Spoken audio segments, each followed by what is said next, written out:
Hello, it's the Brian Hornback Experience. This is episode 130, and we've got a candidate in the 2023 City of Knoxville municipal elections. The primary election is August 29th. Early votes August 9th through the 24th. We have Knoxville attorney Mary Ward, who's running for municipal judge. How are you? I'm great. How are you? I'm great. Hey, it's interesting that for a long time, nobody ever really challenged the judge, and now he's got three opponents, and you're one of those three. We won't talk about the others, but I know you've got a pretty long depth of legal experience. I think you've been in the DA's office, so just kind of introduce everybody to who Mary Ward is and your experience, and we'll go from there. Okay, that sounds great. So I'm Mary Ward. I'm from Augusta, Georgia. I've lived in Knoxville about 23 years. I went to college and law school, put myself through college and law school at Wake Forest in Winston-Salem, North Carolina. And then from there, got married, moved back to Georgia, practiced in Georgia for almost 10 years, and then moved to Knoxville in 2000 and have been here ever since. Once I got to Knoxville, I started with the DA's office shortly after I had my third child. I have three kids. They are 29, 28, and 22. They all graduated from UT.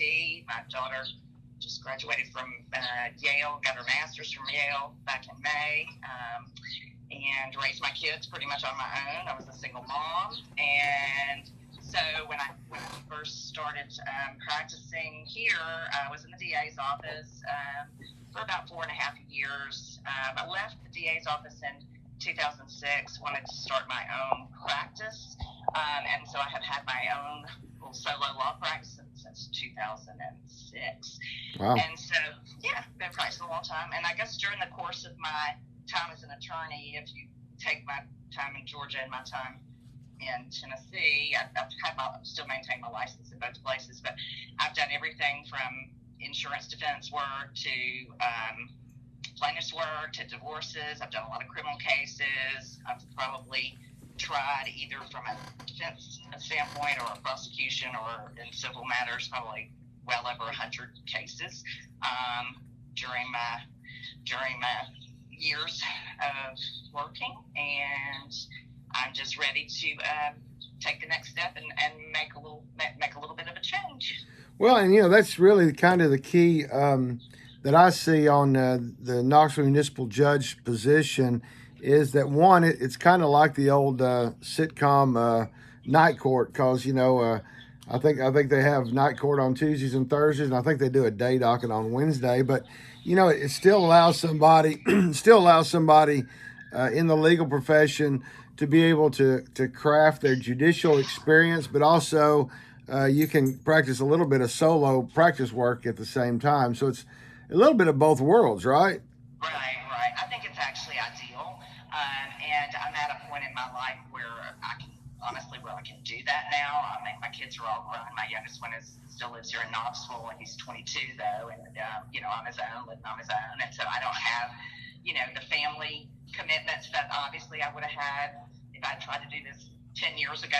It probably would not have worked, but this seems like a good time, and I think that Knoxville's a beautiful place, a beautiful city, and I want to embrace that. I think I can make some pretty good contributions to the city, and I'd like to have an opportunity to do that. Sure. Well, it's one of those situations where a lot of times she's.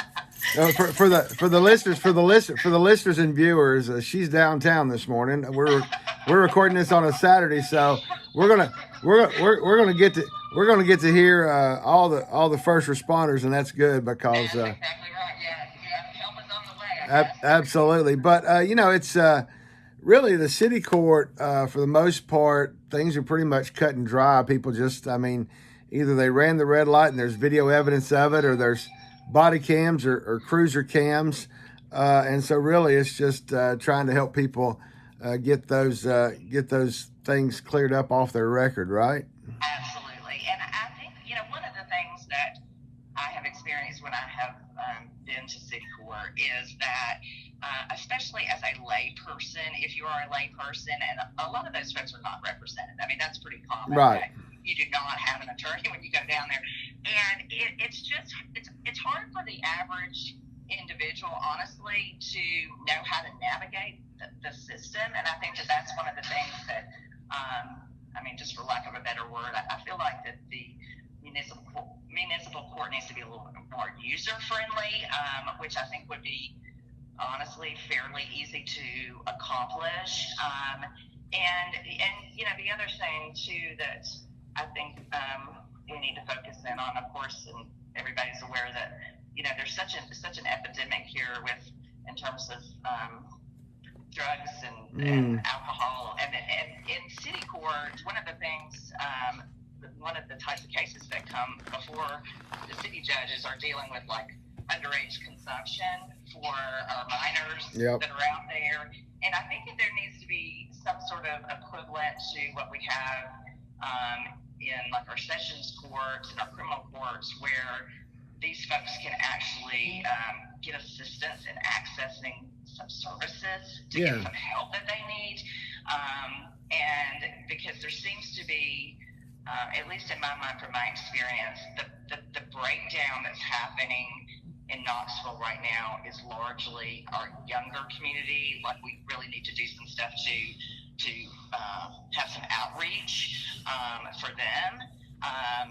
And I've experienced that a lot. I do a lot of work at juvenile court, represent kids that pick up delinquent acts and stuff, and a lot of people that get in trouble, even on a city level with traffic tickets and underage consumption.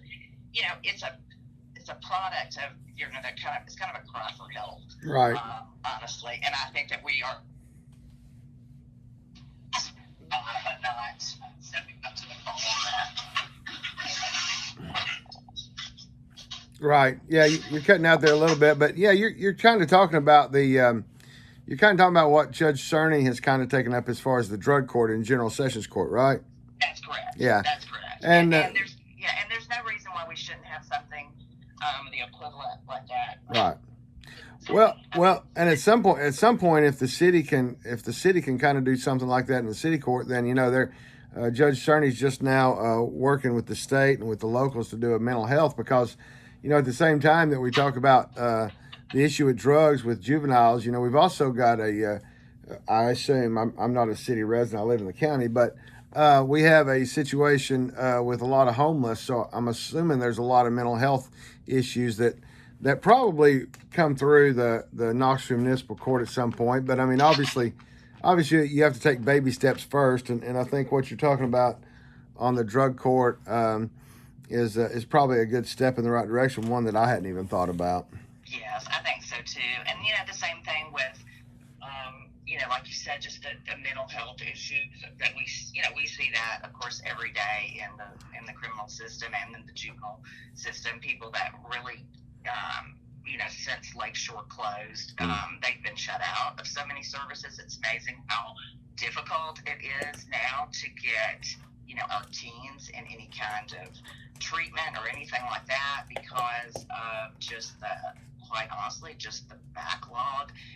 And I think that these agencies are feeling, somewhat overwhelmed. And, when you've got somebody in a mental health crisis, waiting 3 months for them to be able to get an appointment is obviously not the solution. Right. So, is most of your juvenile work, is that in Knox County? Yes. Yeah. Yes. I do some in Loudoun County, and I've done some in Roane, but probably the last, 9 or 10 years, it's been pretty much exclusively at juvenile court. And I represent parents that are, lose custody of their children because they have either substance abuse issues or mental health issues or both. And then I do represent a lot of delinquent kids. They don't have a lot of attorneys down there that are well versed in terms of like the criminal world.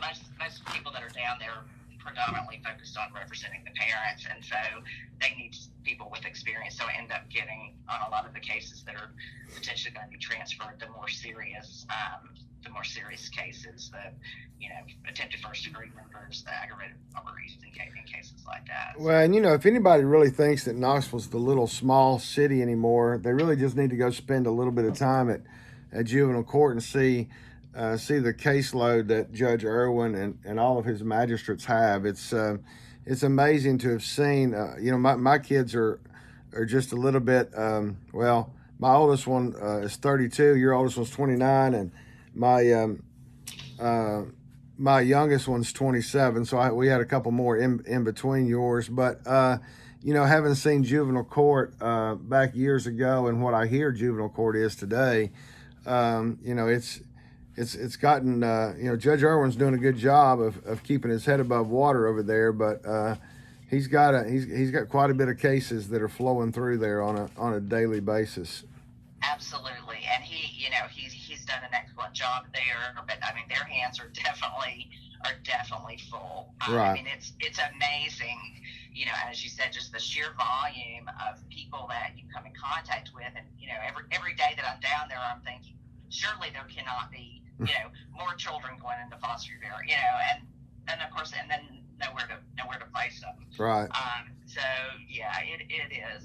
There's a lot of I think that there's a lot of issues that need to be addressed, and I don't think that this is the time to be complacent. And I think we're at sort of a critical point at a critical stage in Knoxville, because obviously we're still continuing to grow very, very fast, and I think that some of our services are not able to keep up with the population as more and more people move into Tennessee. So and I also think that there's not, if you think about just quite frankly, I'm the only female in the mix, and if you think about the fact that how many judicial positions there are and how few females are actually represented, even though we have some brilliant women attorneys in Knoxville, and they just, for whatever reason, there seems to be some barriers into crossing into that line. I mean, we have obviously Patricia Long, who's a great judge, and we have Deborah. You got Deborah Stevens in circuit court. That's right. We have Deborah Stevens, and we have some magistrates. Yeah. We have some magistrates at juvenile court, and we have Judge Davis on the Court of Appeals. But we just need. I feel like that it's important. I think the city is very, very diverse, and I think that it's important to also have somebody that understands that diversity, understands the challenges that not just that women face in our community, that minorities face in our community. I think that I have the experience, and I think that I've had the contact with the community to firsthand to really know what the issues are here and how to address them. Well, I think you make a valid point because Judge Mary Beth Leibowitz, I think, was the last female that was on the criminal court bench, and I don't know that we've ever had a female on one of the chancery benches. And before Judge Long, we had Brenda Wagner. But clearly, from a legislative perspective, I think the county and the city have moved in recognizing, or at least the voters have noticed that women can be effective leaders, because the school board is a majority female, city council is a majority female, and the county commission just last year became a majority female body. And I think, obviously, as somebody who's getting in his late 50s now, I was about to say I was mid 50s, but somebody who's in his late 50s, I remember a time when the old school thought was, you didn't, they didn't think that women should be in a position of leadership or authority. So, it's refreshing to see that is taking place, and that the decisions being made by those bodies are sometimes better than what the male dominated. Absolutely. And I like challenges. I've always faced a lot of challenges. When I moved to Georgia, when I graduated from law school in 1991, I moved to a small town, southwest Georgia, Albany, Georgia. And when I first moved there were about 140 attorneys and maybe 10 women, and probably 7 of the women were not actively practicing. Wow. So I was starting brand new in a completely male-dominated system, and did that, and became a prosecutor, and felt like I made a big difference in Albany, and I'm still well respected there. I have family and friends still there, and so I think that I recognize that I'm not afraid of challenges, honestly, I'm in it to win it. Well, and you've been in some gorgeous places: Augusta, Georgia, Winston-Salem, Albany, and Knoxville. So Right.